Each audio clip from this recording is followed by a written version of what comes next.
Boom, boom, boom, boom, boom. Ba-dum-ba-da-da-da-da. Hey, do you know that the new James Bond motorcycle is the motorcycle that I already have? Oh my god, I'm hearing you like 15 times. You are? Echo reverb. I'll just hit this other pedal. Hello, all of you out there in YouTube land or wherever you watch from, Facebook, YouTube, Instagram, all those places.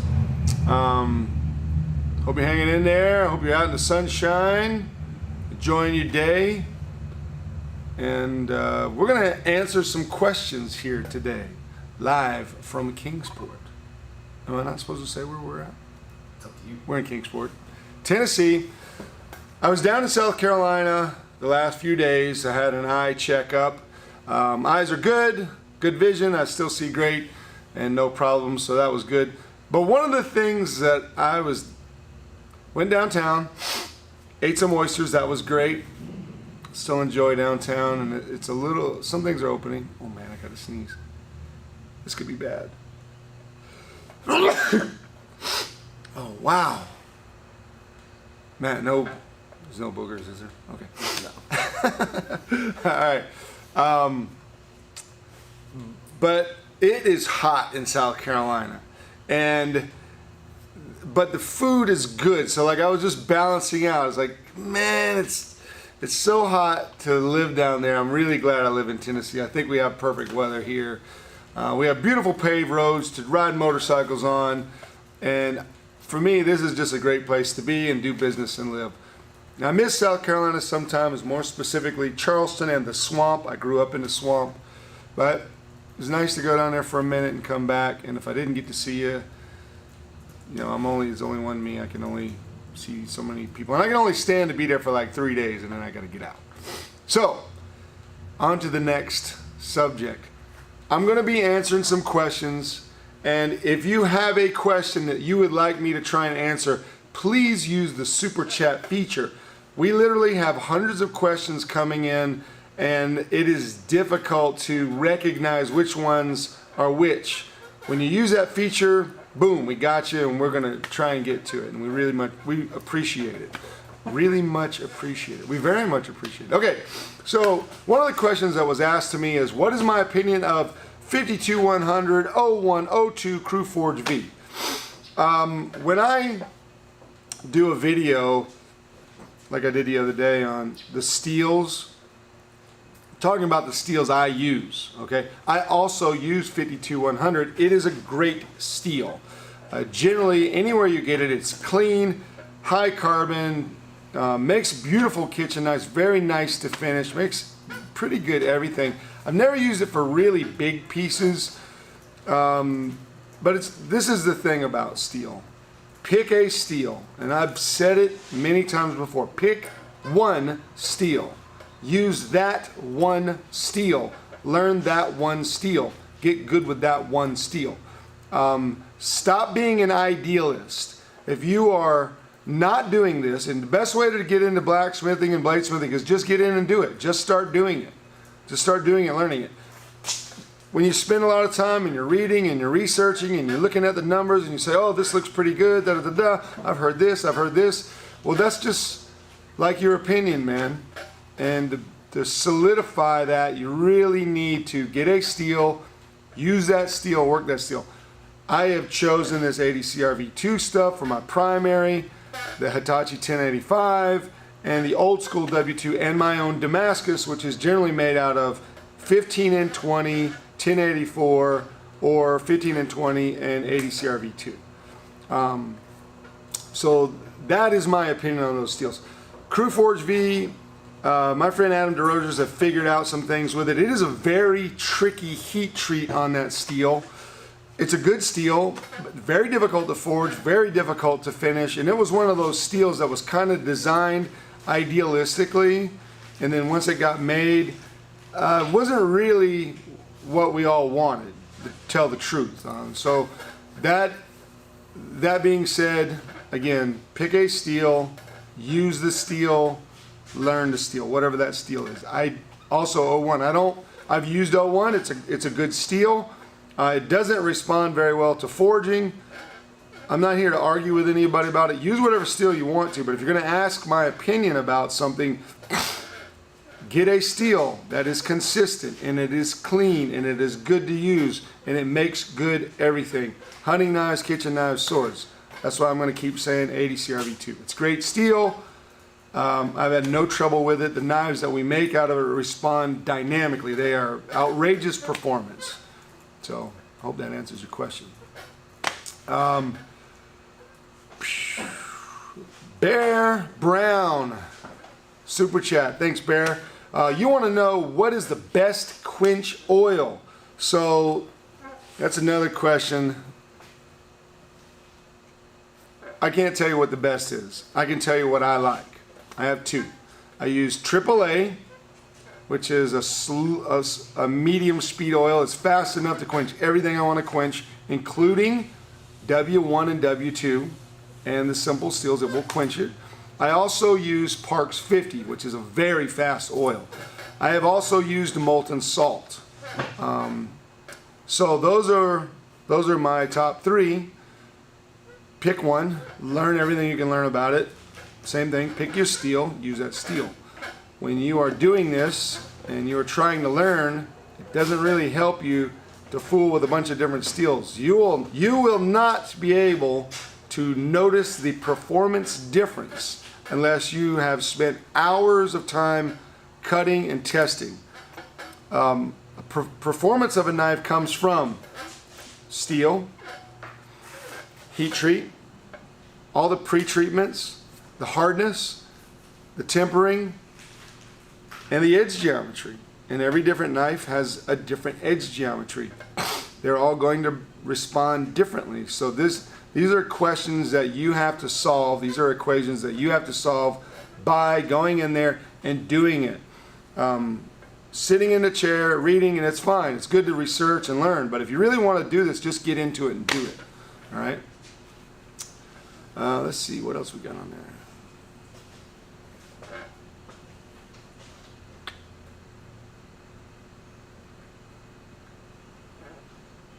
I can't read your writing. Which one are you trying to read?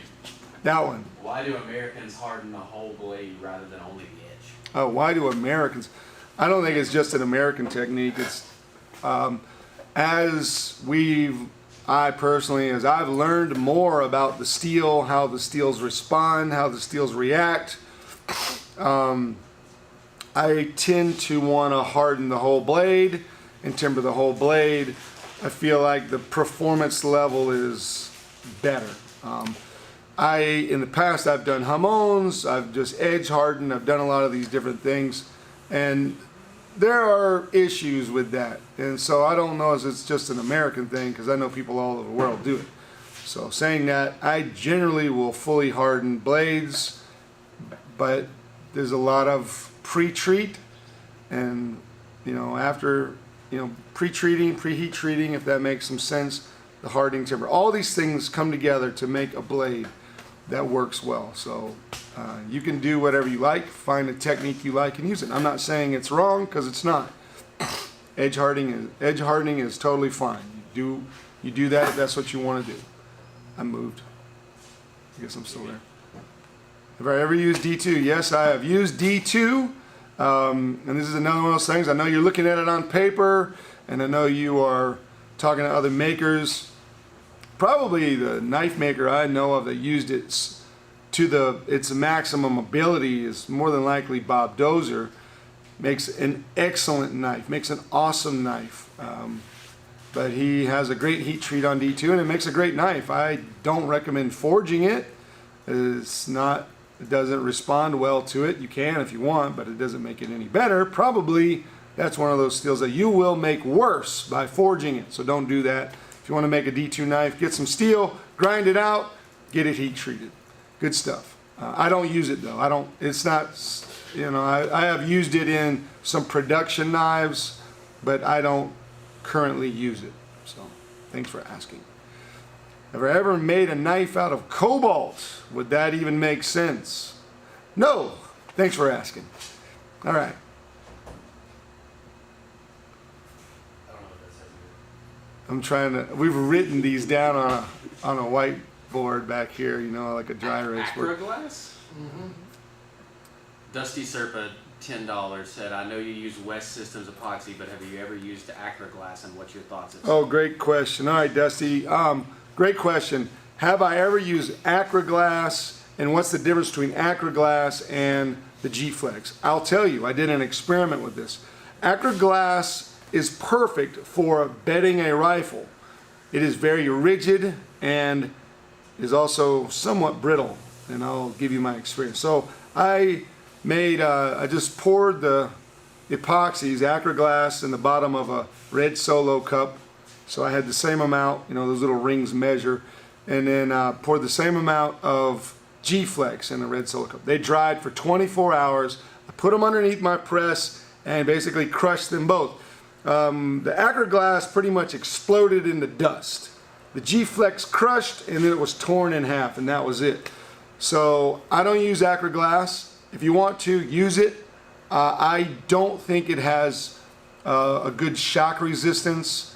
So it's for bedding rifles. It's perfect for bedding rifles, but I don't see it as something I'm going to use for epoxying handles, full tang, hidden tang, any type. I'm going to stick with the G-Flex. I think it's the best there is. It was designed to go on sailboats and boats to repair them and be out on the ocean. So it's pretty good, very tough, and that's why I like it. Domino donated $2 and said thanks. Oh, Domino Peck, thanks. Appreciate it. Helps us run this day where no one here has eaten or drank enough coffee, obviously. How do I mount my anvils? Well, if you look in my shop, I mount my anvils on a 3-legged stand. I usually use square tubing, or maybe I'll use angle iron. I've done them out of several things.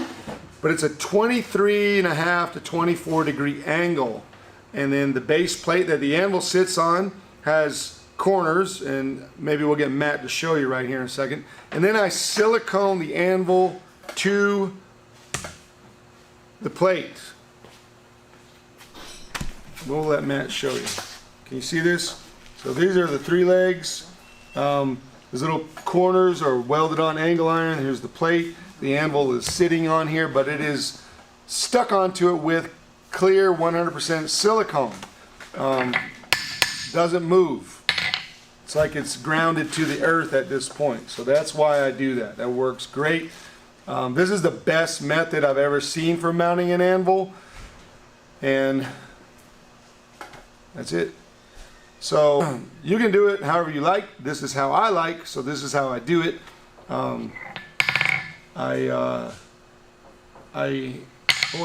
I mounted them on stumps before, and the anvil, it's like a big shock absorber. It just bounces around. So I don't use wood or stumps any longer, and that's just why. And I don't put it on rubber or anything. The only thing that's in there is just the silicone, basically, and the silicone kills the ring also. Silicone will kill that ring. So hopefully that answers your question. I have been to Shuck and Shack in Somerville, yes. Pretty good. Hadn't been there in a while, but I have been to the Shuck and Shack, yes. One question is, can I forge 440C, and is it good for making knives? 440C is good for making knives, and I have forged it, and it doesn't need to be forged unless you're making Damascus. And if you want stainless Damascus, call my buddy Chad Nichols and get some, because I think Chad makes about the best stainless Damascus that there is. That's my opinion, but I like what he makes. And hopefully that answers your question. Again, I hear these questions about what's the best steel. The best steel is the one that you learn and use. And that's the most important thing when you're doing this. Don't be drawn in to this idealistic super steel concept. There are some amazing steels out there. There's some stainless steels out there that are just phenomenal. They're very expensive. They're very difficult to heat treat, and you do not forge them, or you shouldn't forge them unless you're making stainless Damascus, which I'm not really interested in doing. If I want stainless Damascus, I'll get it from Chad. Okay. You're welcome. Grab coffee for the team. Thanks, Bo. Bo bought our coffee. Thank you. All right, thanks, Graydon. That's cool. Appreciate that. Super chat. We will be probably grabbing mid-afternoon beers when we're done here, right? Have I experimented with a hamon on 80 CRV2? No, but I can tell you how to do it. It is a steel that will fully harden very easily, and any of these types of steels that have, oh, thanks for the coffee, that have any amount of chromium in it tend to harden. They'll even air harden. But here's how you can do it if you want to get a really killer hamon on one of these type of steels. Put your clay pattern on it. Get a torch kit with the rosebud on it. Heat only the part of the blade that you want to heat up, okay? Now this temperature is going to be all over the place, but I'm just telling you, I don't do it anymore, but I'm telling you how to do it if you want to. And then you quench it in oil. Have a paint scraper, scrape the clay off and make sure it cools down. Should give you a differential hardening line and a hamon. And I don't know what the quality of it's going to be. The best hamons are going to come from simple steels, 1075, 1050, all these different steels. Quenching them in water, you'll get the craziest thing you've ever seen.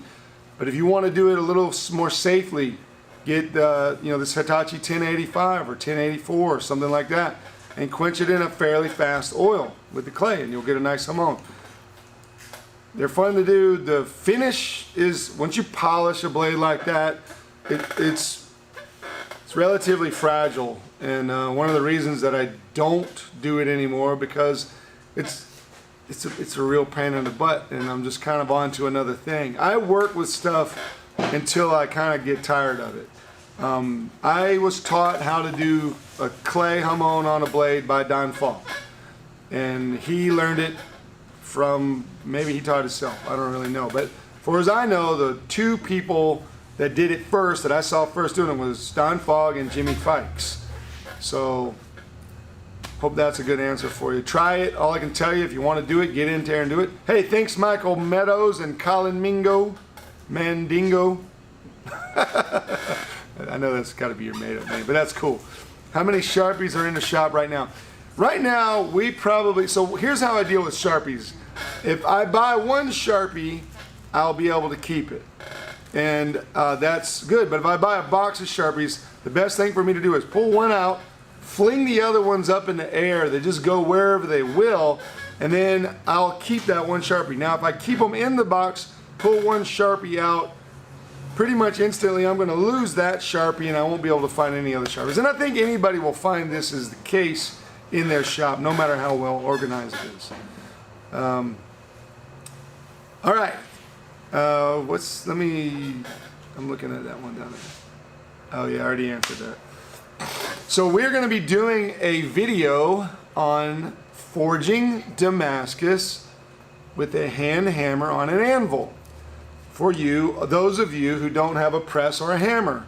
And let me tell you something. I'm going to make it look easy, but it's not easy. It is time consuming. It is hot and hard and difficult, and it is going to be, just for your viewing entertainment, I'm going to make a complicated pattern. And it's not easy, but I'm going to do it, and it'll be a lot of fun. Let's see what else. Update on the class schedule. So if you go to the website. It's not on the website yet. We're still working on it. Schedule. It's ready. It'll be released this week. Okay, so the class schedule will be released this week. We're already getting people in some of the classes. We are beginning again in June, and we're gonna have fun. I said fast oil. That is, Parks 50 is a fast oil. So slower oil is AAA. All I'm telling you, if you really want to know, I mean, I could tell you all day long, but you won't have a reference for this until you experience it. So that's really what I mean. You can also use peanut oil. That's pretty slow oil. I've had great results for that all the years that I did use it, back probably up until about 2006. However, make this your art and be dedicated to it like you would any kind of art, whether it's playing a musical instrument or drawing or anything. Practice it, learn something new. So if people keep asking me what kind of quench oil, get AAA and use it. But if you don't do it, you won't know. All you have is paper learning. All you have is basically a college education, which may not be worth that much these days. All right. Some simple. Oh, if you want to begin making something, get mild steel and forge a leaf. There are some great tutorials on forging a leaf by Brian Brazil and Alex Steele, who was actually trained by Brian Brazil. But if you forge a leaf and you forge that leaf 100 times, here's what you're going to learn. You're going to learn how to hold your hammer. You're going to learn how to use your hammer. You're going to learn how to use this side and this side. And your 100th leaf should look way better than your first leaf. So that's what I would recommend doing, forging leaves. I don't use any flux for Damascus. The question is, what kind of flux do I use? I do not use flux for Damascus. I do not use flux when I am forge welding high carbon steels. There's one instant where I may use it, but you'll see that in the future, but it's something that I just don't do.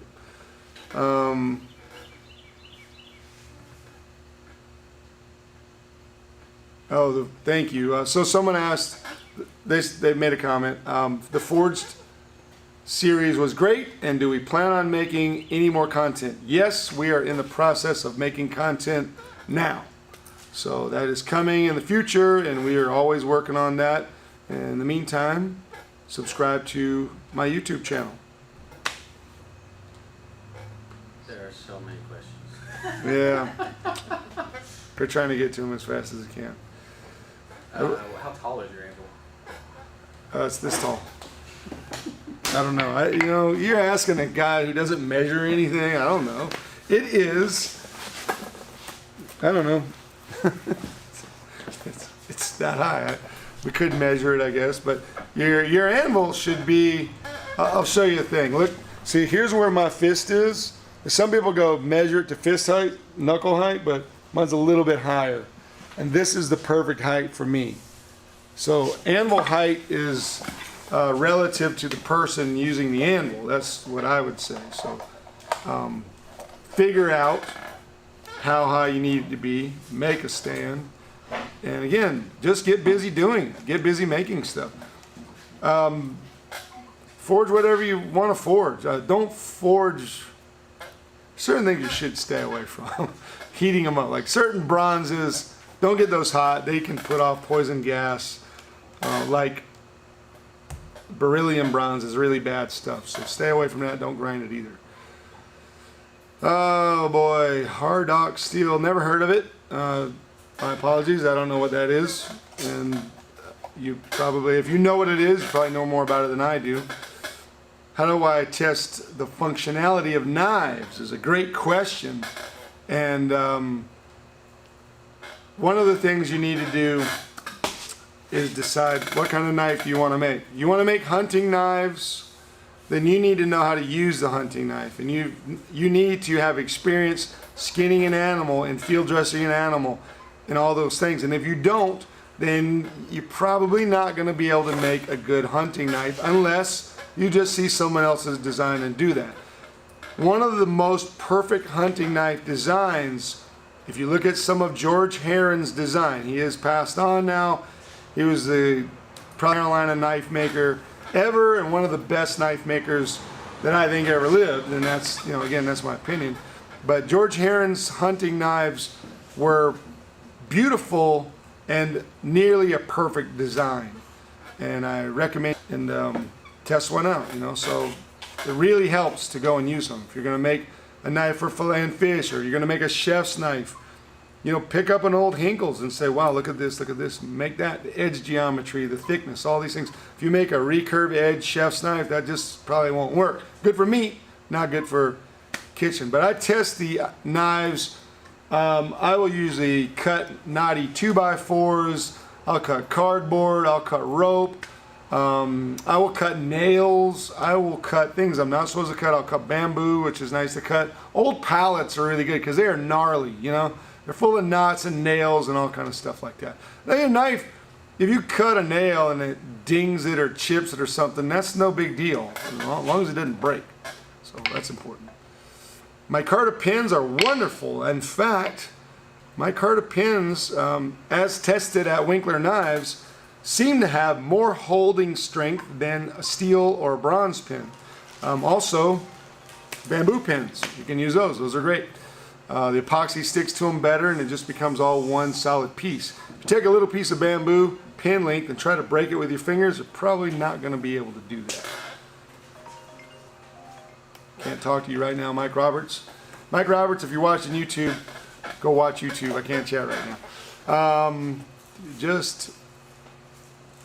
I'm trying to read the writing on the wall so I can answer the question. Do I adjust the forge flow when making Damascus since I don't use flux?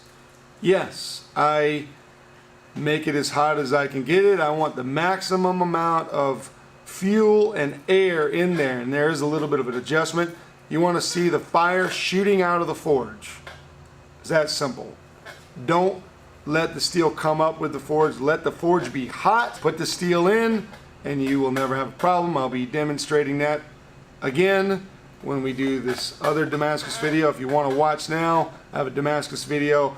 Very simple. It's 280 layers. The next video should be coming out soon. We forge an integral chef's knife and finish it with that billet. Also patterning it. So if you want to find out about how to pattern, linear pattern, and make a really cool pattern, you'll see it in that video. It should be out next week. Yeah, okay. Whenever Matt gets done editing it. All right. Advice for apprentices. Well, if you're an ABS apprentice, make knives. It's that simple. Make knives, grind knives, finish knives. Like I said.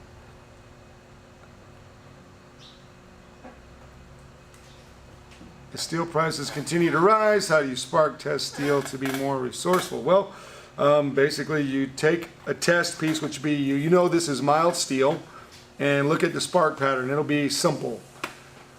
And then you take a piece of high carbon steel and you look at the spark pattern. It'll be complicated. However, all that means is this is a carbon steel. It might not even be a high carbon steel. So you know, that's again one of those things. I have a video on steel choices, and expensive is relative. This is a word I hear all the time, and it really doesn't make any sense. Here's what's expensive. Bottled water is expensive. Bottled water is $2 to some cases $5 a bottle of water. Gasoline is less than $2 a gallon. So bottled water is expensive, y'all, but a piece of steel is not. And there you go. So I appreciate that question.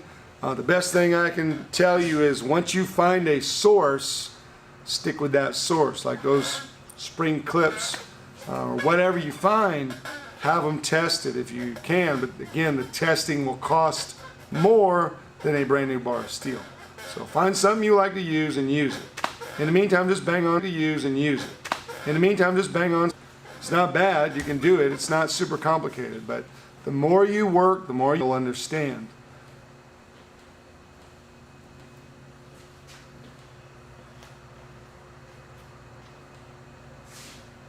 No, I'm not. Yeah, there's some questions I'm just not even going to. Do I have any tips on coal forging? Buy really good coal when you can get it by the ton. You really want to use it to learn from, but it is good. It is good to know. I learned on coal. I have used charcoal. I have used green coal. I have used coke. I like all of them just fine.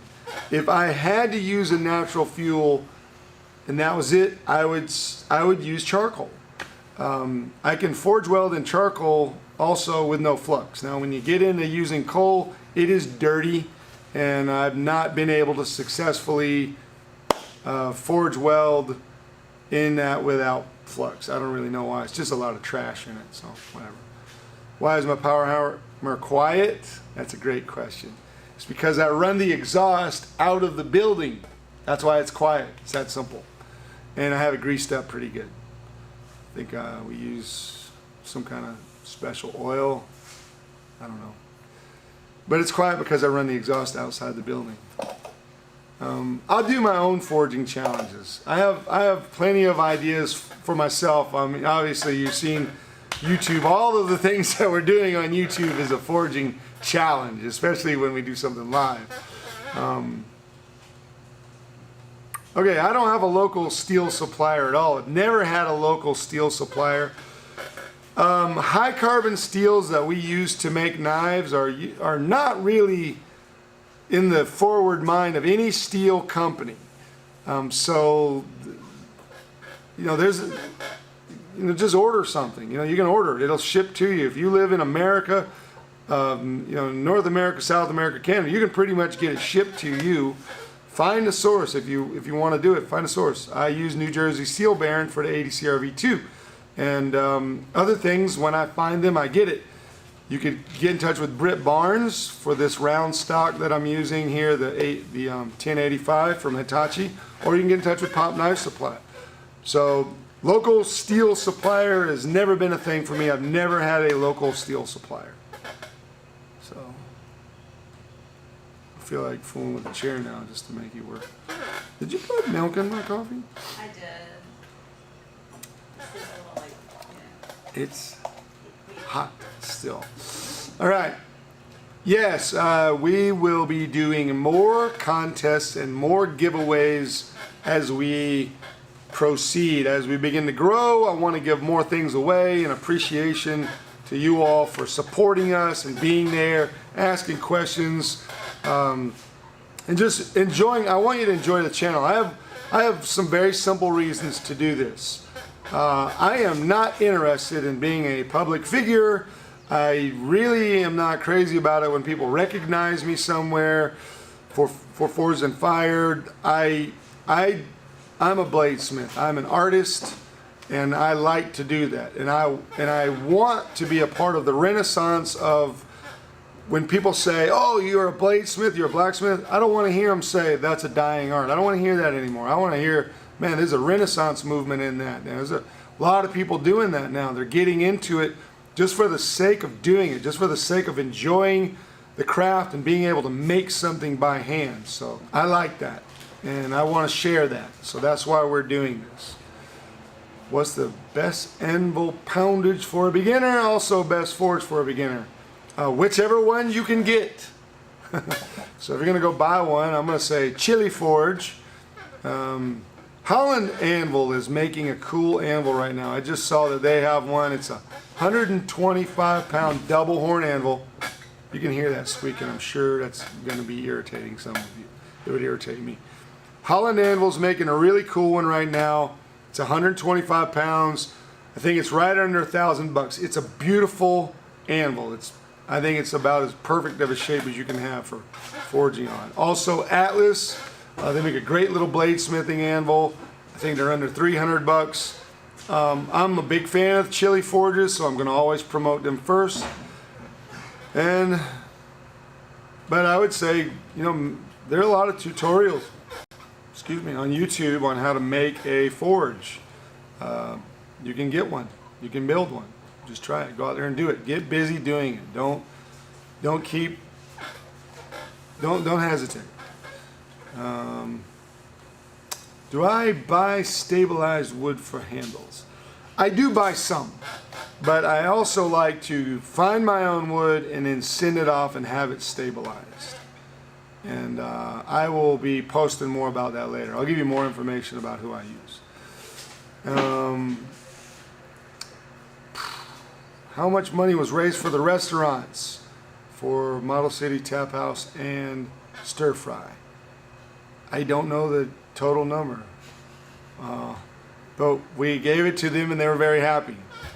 And so that was cool, and it was all in appreciation with you all.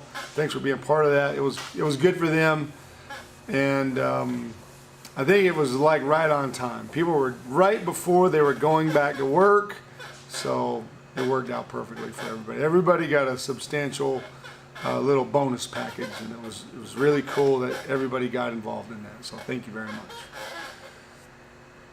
Happy birthday, Mr. Casual. Hope you have a great day. Good. Tashi Baruka, happy birthday. May the force be with you. If you guys don't know Tashi, he's a pretty awesome knife designer. He's got some cool, innovative stuff. Look him up. He's on Instagram.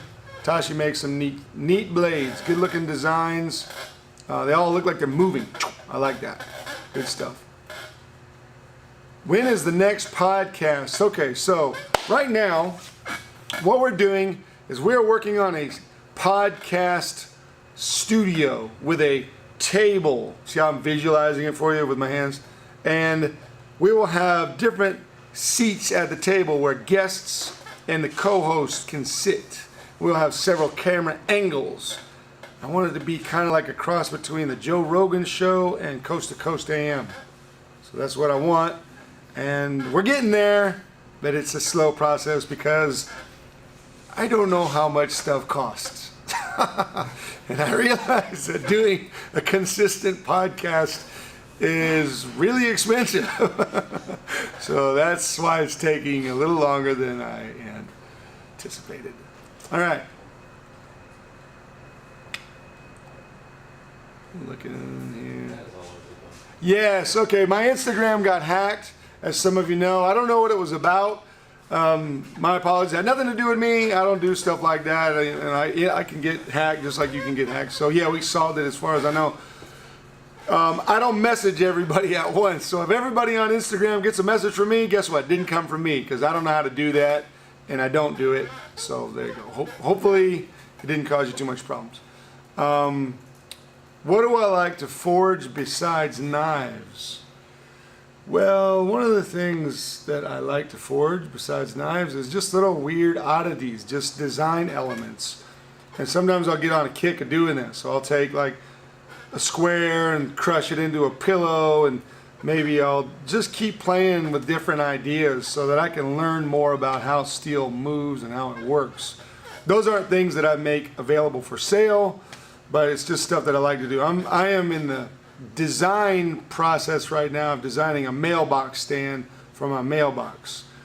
So I want it to be cool, and you know that that's my mailbox so that if people are coming to visit, they know where to turn. But also, if you hit it with a baseball bat, it'll break the bat and your arm probably. So I'm making a very robust thing, but it wouldn't look that way. So anyway, hopefully that answers your question. So I got a lot of things that I'm playing with right now. I am representing the Lily hammer.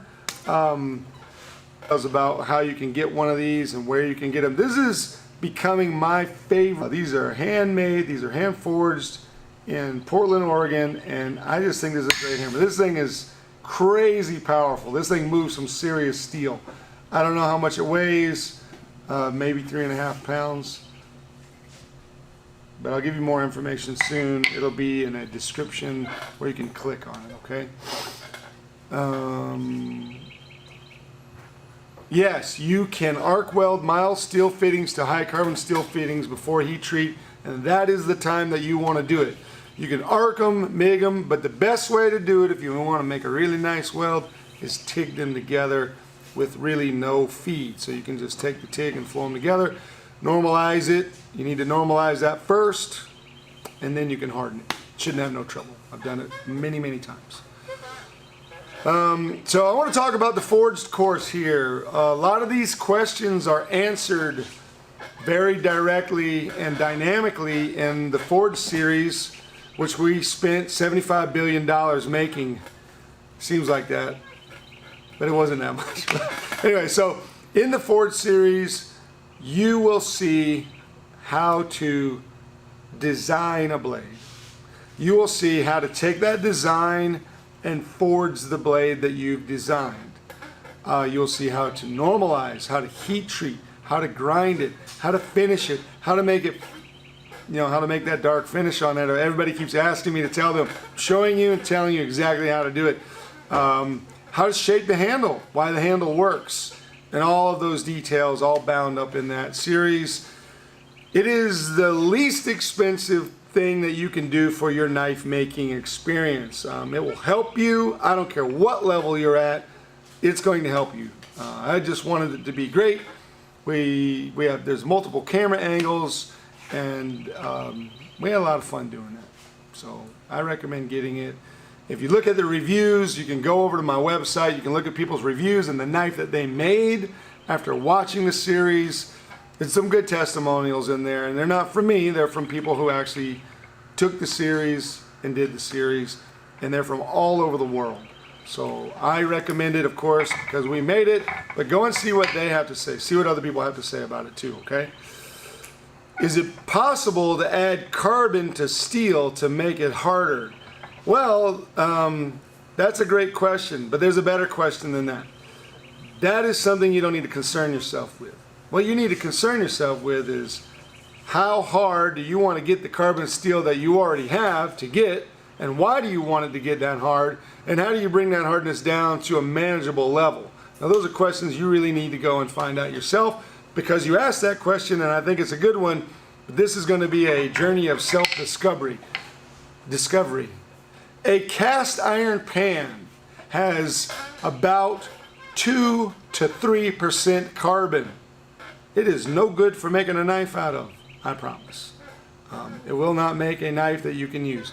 If you have a carbon blade that is above 1% carbon, it is very difficult to harden it unless it has chromium in it. A lot of chromium aids in the hardening.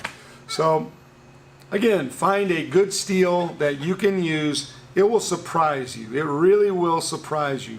Edge geometry and hardness are really the key. But before that, the pre-treat, what is the grain structure? Is it even, fine, and uniform after you just ruined it by banging on it and all these crazy temperatures? You got to do it. You really got to do it. You can't just imagine it and say, I idealistically want to have this mystical, magical blade that will cut through an engine block. Even if you had a blade that wouldn't break, you couldn't generate enough velocity or force to cut through an engine block. But why would you?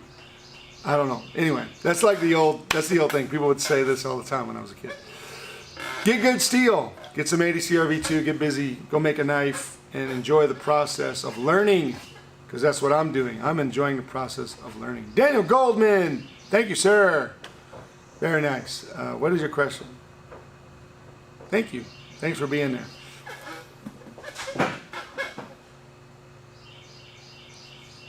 Thanks.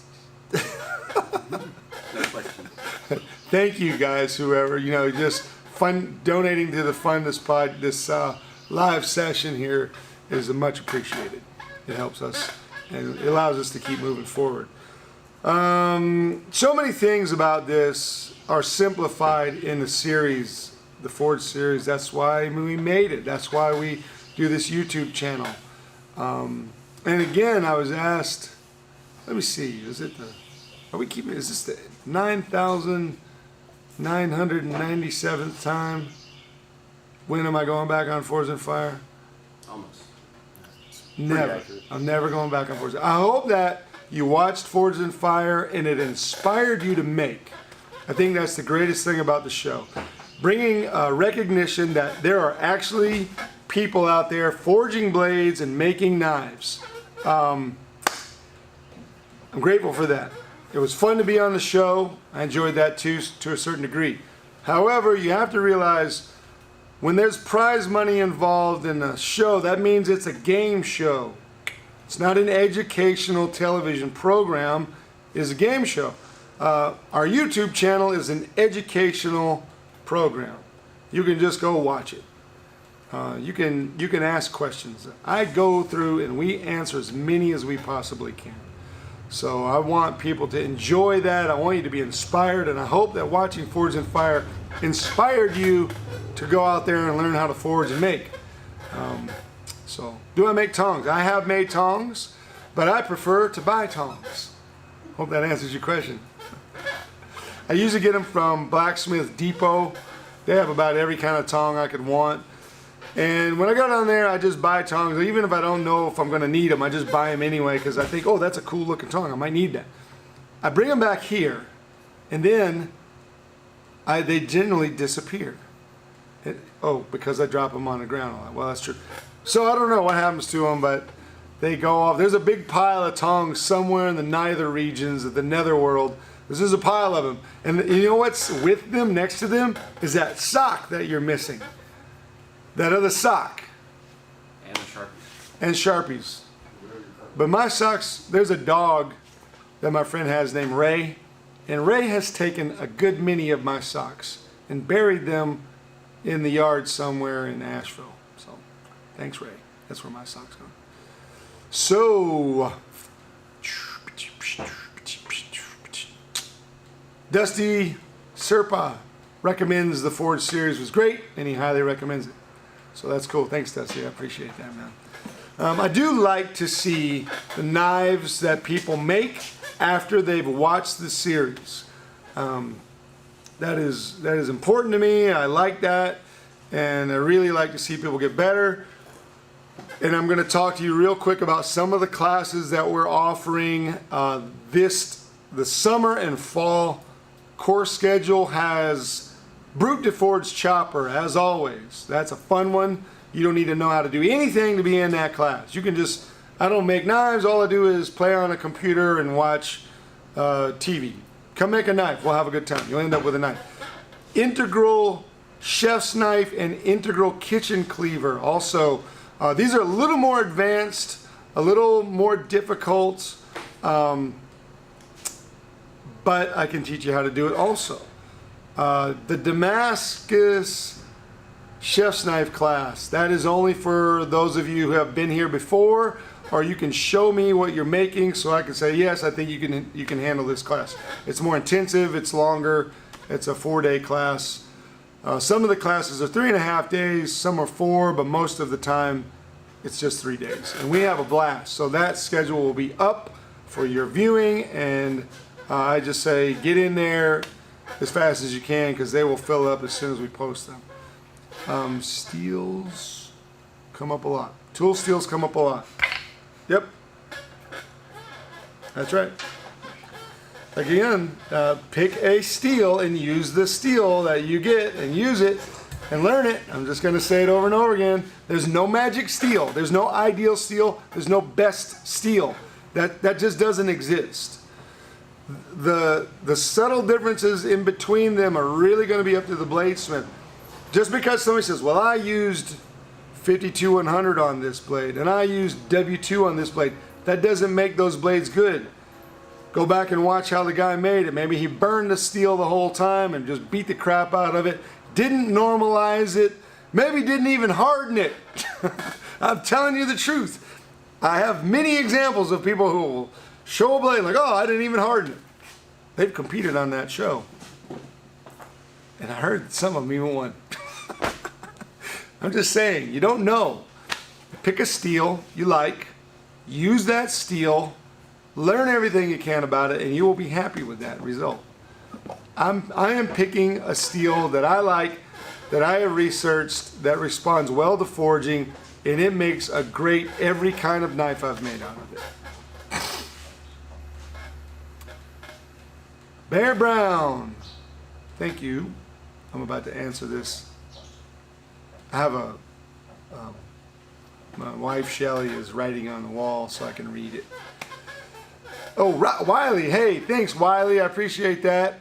I'm glad I can do it, honestly. You know, it's really a blessing to be able to make knives and share information. It's kind of something I always wanted to do. When I went to learn bladesmithing in Arkansas at the Bill Moran School at the time. It was in Old Washington, Arkansas.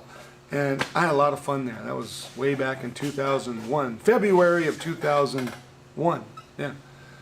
And I was in my first forging experience, but it was the best one with the most information, even though it was a teeny little bit of information to get going. I've taken that and built on it every day since then. So I just wanted to share it. Even back then, I thought it was the coolest thing I ever did, and I still do think it is, besides having children. That's probably cooler. Okay, next question. Bear Brown, when people say, I'm trying to read it. I think what he's asking is when people say that they're getting the warp out of their knife using a grinder, What does that mean? what are they doing to get it out? What does that mean? Oh, well, okay, sometimes when you heat treat a knife, let me find one real quick. I could try. Hang tight, I'll be right back. Okay. Okay, here are two integral forged chef's knife. Tiger Lily did this one, and I did this one. Now this has just been forged and profiled a little bit, not hardened yet. This one's been forged, normalized, hardened, tempered, and sit around and let rust. When you get a warp in a blade, like this one has a little bit of a warp in it, and this one has none, you can sometimes grind the warp out if it's not very severe and you know you're going to do a nice clean finish, and you have the material to take out. If you have a little bit more of an extreme warp, or you're doing a brute to forge finish, you must get it straight.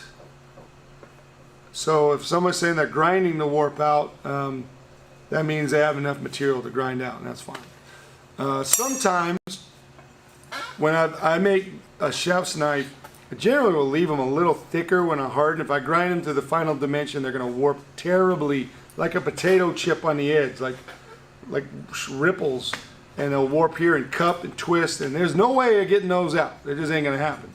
It's because it's too thin, so that doesn't work well. I recommend experimenting once again. Play with the idea. Use the straightening pins. Learn how to, take the torch and glue back the blade, and the carbon moves at 400 degrees, so you can kind of torque something a little bit, get it up above 400 degrees, and usually it'll go back to being straight. A lot of problems with warp start with the steel selection and not preheat treating the blade, which is normalizing, thermal cycling, all the different preheat treatments that you would do. If you just forge a blade and then grind it and then quench, you should probably be getting warps and cracks and all kind of other stuff. So there we go. Hey JB, thanks man, appreciate it. I just appreciate all the generous little contributions that you folks throw our way when we're doing a super chat, and it makes this possible. It reminds me of when I was a kid. I was watching PBS. I was watching the Woodwright Shop, which was my favorite, at Roy Underhill. Probably the first time I saw forging and blacksmithing, and maybe one of the reasons why I really love this now. And I heard he's a fly fisherman. I'd love to go fly fish with him somewhere out wherever he's at, Chapel Hill somewhere. But they would do the, hey, brought to you by generous contributions of whatever. But the generous contributions of you, the viewers and friends and subscribers, and I really appreciate that. So, the new question forming on the magical eraser board right before my very eyes. It's written in purple, and I can see that really good. Shop dangers for beginners to avoid.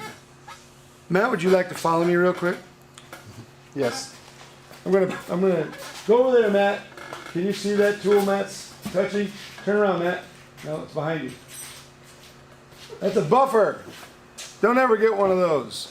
Keep that out of your shop. Wait till you've been making knives for at least 10 years before you get one of those. Because that's a deadly, dangerous, evil thing in the shop. So there you go. That's dangerous to avoid. Don't burn your shop down. Keep it clean. Don't have wood floors and wood walls. If you had wood walls, put tin up, or put sheetrock up, or put something up that is flame resistant. You can burn your shop down with grinding dust. You can burn it down with fire. I mean, there's all kind of terrible things that can happen, and I hope that it doesn't happen to you. So it won't cut off. Hey Matt, it ain't gonna cut off. It's fine. It's kind of fun. Yeah. All right, don't worry about it. All right. Do I sell my blades online? Yes, I do. That's a great question.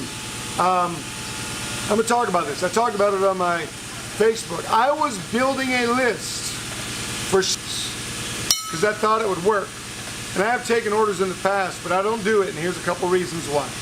So one reason is when I'm done making the knife and I call the customer up and I don't get him, he or she, and then when I finally do get them and I get them the knife, maybe they decided they didn't like the handle color or something, or maybe they decided they started doing something else and they didn't want knives anymore, or for whatever reason. So then I go to the next customer and the same. When I make a list, I've noticed I'm having the same problem. Did a kitchen knife the other day, began going down the list, no response. Oh, I don't want one like that. No response. Maybe another time. Okay, that won't work. So here's how you buy one of my custom knives. I will post them for now on Instagram and Facebook, available for purchase. I am going to work on a page that we will, our website. I will have several of them up. I will give a heads up. They'll be going live at whatever time, and all I can say is they don't last long. So if you are one of the people who say, hey, I want that knife, and I say, okay, all you have to do is respond and make sure you got PayPal or whatever, and you take an hour to respond, you'll never be able to get it. And I'm sorry, because I have many people will click in there and say, I want it. So if you want it, you got to click, get it, and that's it. So right now, that's just the system that works for me.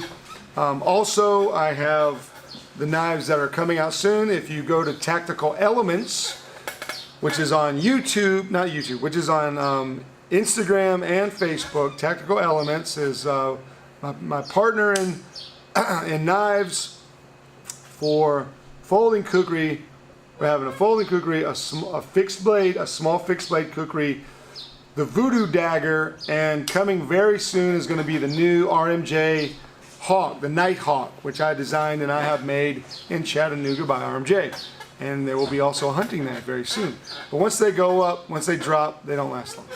So, hey. Oh, no, it's good.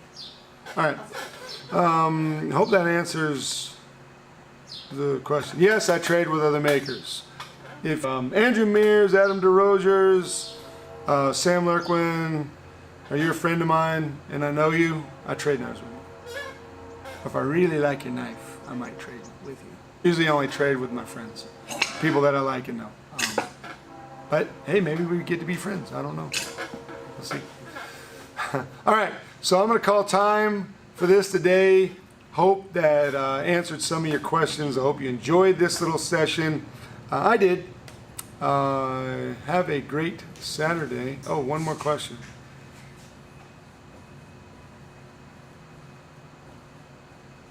Do I ship to the UK? Of course. Shipping to the UK isn't too tricky.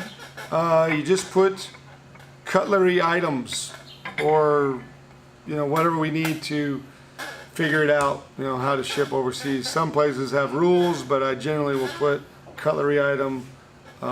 Most of the knives that I have shipped overseas are kitchen knives. So there's no problem with shipping a culinary tool or a cutlery item. So it's not too bad.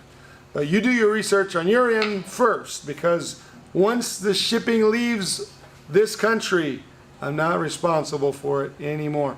I did ship a package to Germany one time. and the person never got it. And I did decide to make amends on that, but it wasn't my fault. It had nothing to do with it, and that was a one-time only thing. But if it leaves us and it doesn't get to you, that is not my fault any longer, you know. So anyway, so I hope you have a great day. Thanks for the questions. Remember, subscribe, leave a comment. I will try and answer if you have questions online, and keep watching. Tell your friends, and thanks. Have a great day.